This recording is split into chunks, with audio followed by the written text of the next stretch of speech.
What's up, everyone? Thanks for checking out my latest video, and this one comes to you from Milwaukee, Wisconsin, on a very I will call it a famous course, Downer Avenue. Back in the day, I think just recently they stopped doing it, but after turn one right here, they had a super premium.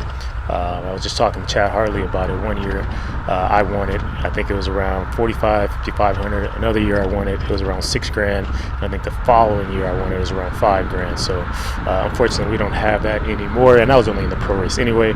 This year I'm racing the Masters. I started in the back. This is day 3. And I just wanted to warm my legs up in the back. But then all of a sudden they threw out a $100 premium. The field started to slow up. I got on the gas. And I noticed one guy in front of me right there.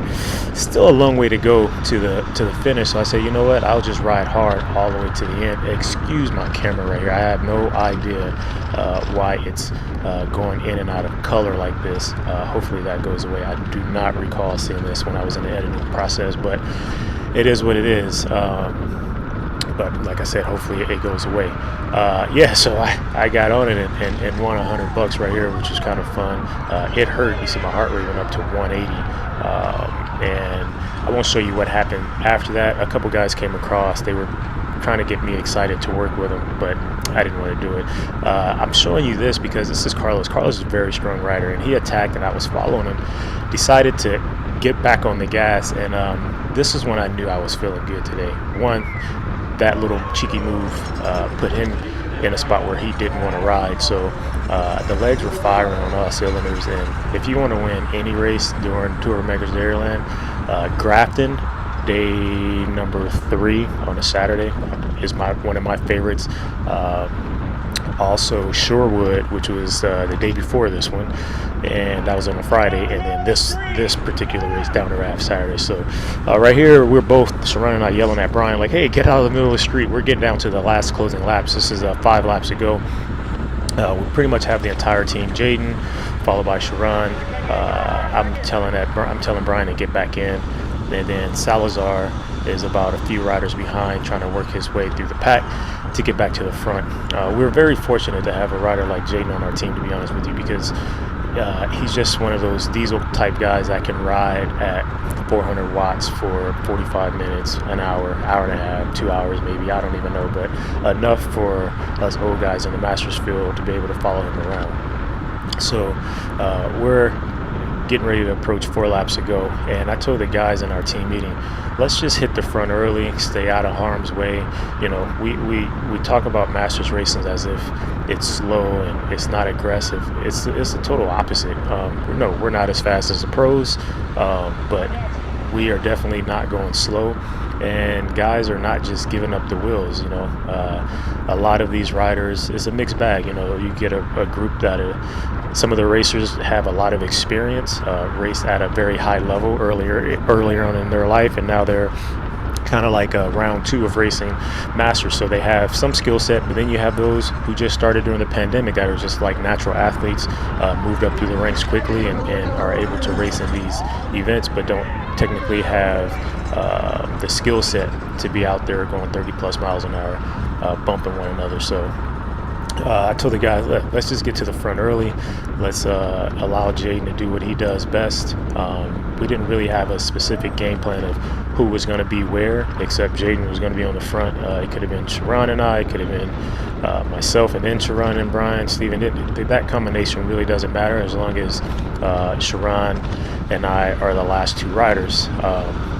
One thing I did learn though, and I knew this from the get-go, but you know, sometimes some of these small details slip your mind as you're racing, is that, you know, you see Brian in the rear view there losing, and you happen to use an effort to come out of that corner, which was a very kind of interesting tight corner.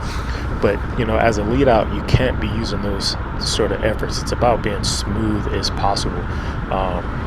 So we brought back this group of 3 right here that was off the front for the last 2 laps. We were going into 3 laps to go, and at this point, the pace is starting to slowly pick up. And you know that, you know, there's going to be some opportunists that's going to try to attack our train, which is totally fine. And shout out to Downer Avenue for paving the backside right here. Back in the day, this section was horrible, kind of like the front side right here.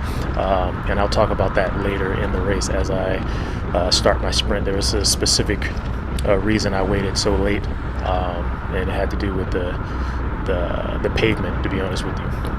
So we're still lined up here. There's an awesome photo online you can find of us kind of coming through the start finish area, all lined up, and this should be 3 laps to go. So in these moments, I'm just trying to relax, keep my heart rate low, not worry about people coming over the top. And what I'm doing, you can't tell because I don't have a helmet cam on, but I'm looking, using my peripheral, making sure no one come underneath me. That's very important towards the end of the race as the laps count down, because people are going to be more aggressive. They're going to take chances to try to beat you to certain corners. So I was telling Sharon, I got you, you know, like, I got you, meaning you just focus on riding Jaden's wheel, I'll be the gatekeeper. And it was so far so good. I talked about it in some of my other videos about, you know, as a team, you just always give your all. You can see Brian got beat to the corner again, so he was having a hard time with that corner, but he never gave up, you know, and that's what it's all about. It's like you give what you can when you can, and you just never be satisfied. You just keep going. So Brian and I actually never raced together. We always raced against each other. So kind of cool, you know, 10, 12 years later, we're not banging bars against each other. We're actually helping each other out, and for one common goal, and that's to make sure the black and gold go across the line first. So if you look behind me, you can see things are starting to get a little crazy now, right? Like everyone's getting a little itchy. We're going into 2 laps to go. I'm feeling pretty good. Look at my heart rate, 158.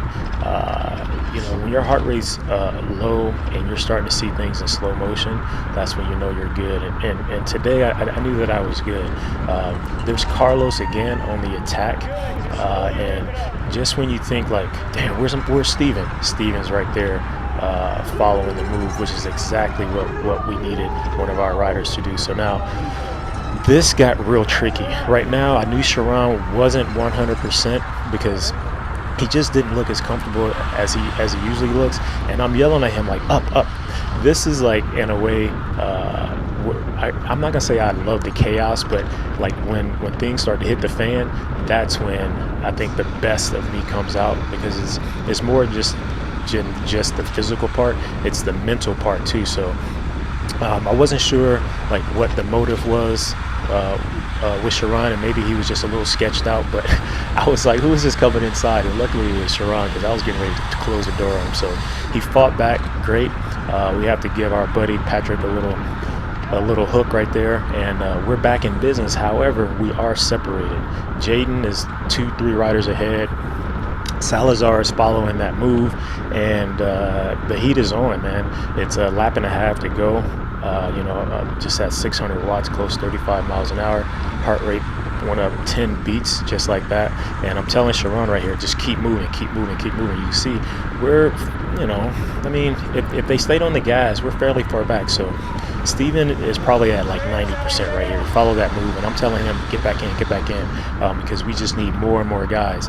But what happened, Jaden actually was a little confused on the laps, thought we were sprinting this lap, so he thought he was actually doing the full lead out right here. And what happened, this hurt me so bad. The gap opened up, and look at me, I'm in no man's land. 33 miles an hour, 600 watts, 34 miles an hour, and it's bell lap, and this is not good. Heart rate just went up 20 beats from the previous lap. So now I'm like, all right, I gotta just try to relax and catch them in the corner, which I did. So I was braking a little bit in that corner, just to make sure I was coming through safely. But on that particular lap, I said, I just gotta go, no break. This part of the course was a little rough, but it was also downhill, so it allowed you to go fast but not use a lot of energy. As you can see, the watts are super low, going 30 miles an hour. Here, it's all about making it through each section safely. All right, you got to make it through that corner to make it to the finish, so focus on that.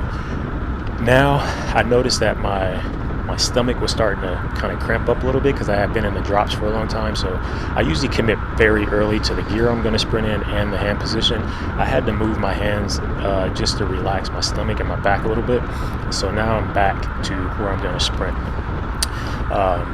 This is the race series leader, and right in front of me, Jaden is on the front still, and it's only 2 guys. I believe Sharon's on my wheel, so I'm like, I'm about to head out early.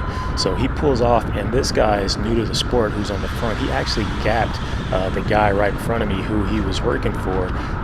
And at this moment, I'm not even panicking. I'm already out of the saddle on top of the gear. And the reason I waited so long, there was a really rough patch right here that I want to get past before I kicked. And once I kicked, I got up to speed pretty fast. And look at the crowd. This was a pretty sweet victory. I was really proud of the team. Everyone raced very well, and Sharon cleaning it up, nipping the second place rider, who actually ended up getting third. So yeah, we got 1-2 on the day, and you know, it's short-lived. It was fun. I enjoyed it, and thanks for watching. Peace.